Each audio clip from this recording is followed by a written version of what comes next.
all right. Another book review. This one for Mystic River.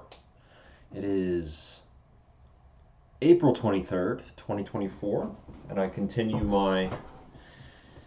my book reading extravaganza.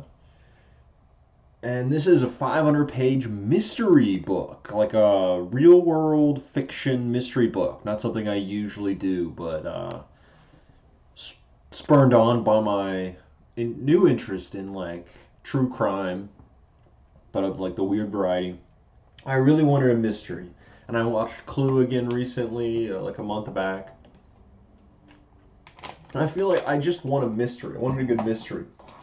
So after I guess canvassing a few websites and YouTube videos from the common booktubers on like, hey, what are the best mysteries of all time? Uh, one frequently that came up was Mystic River. I said, oh, all right, 500 pages. That sounds like just a 2 day thing. If anything, let's do it. 3 days, whatever. And it took all of 6 hours. 500 pages, 6 hours. I did not put it down, and I could not put it down. It was that good. It was so good. Every character was extremely realistic and fully realized, and I was really rooting for all of them. And it was a good mystery. The payoff was,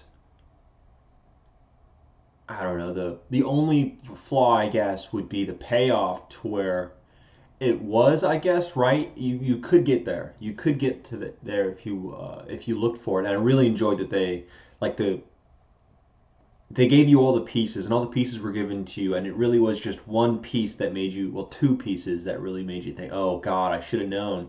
I had one of those pieces where the red herring, the main red herring, that they tried to put at you, but then you kind of guessed from like chapter 2 or 3, and you were like, oh my God, this is, and he's one of your point of view characters. This is him, but after maybe a little bit, they had already mentioned what caliber pistol he had, and he had in his car, which was mentioned earlier. But then the one that was used to kill the girl, the victim, the daughter, and I immediately was like, all right, I guess it's not him, but I don't know who it is. And it kept going, and I kept looking for it, but I couldn't get there. But it's just because I'm not a good detective, so I can't fault it for that. It was just the payoff wasn't there because the motive. That's what it is. That's what it is. The motive is I guess there, but it isn't satisfying enough.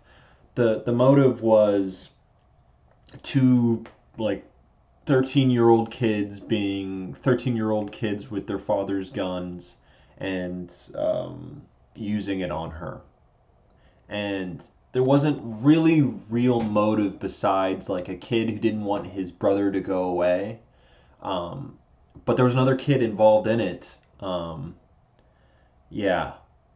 So it was set up, but the motive wasn't there that I liked very much. Yeah. It wasn't. It was realistic, but not satisfying.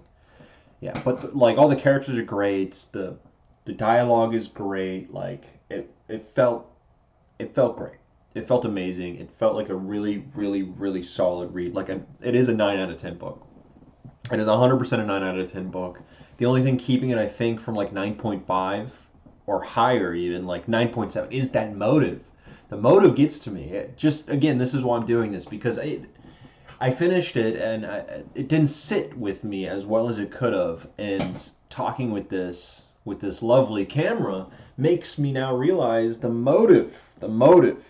Ah, it's almost stuck the landing. It's so close to sticking the landing, and I loved every second of it. I'd say I loved every second except for that, and it was almost perfect. But I do not regret it at all. It was such a great read, and I think I am going to be taking a break from sci-fi fantasy now, and in search of these um, like one-off mystery thriller books. Maybe that's the new avenue I'm going down. But Yeah. Mystic River, really, really solid read. Definitely up there. Definitely up there in my top books right now. We'll see how it lasts, but yeah. Until the next one.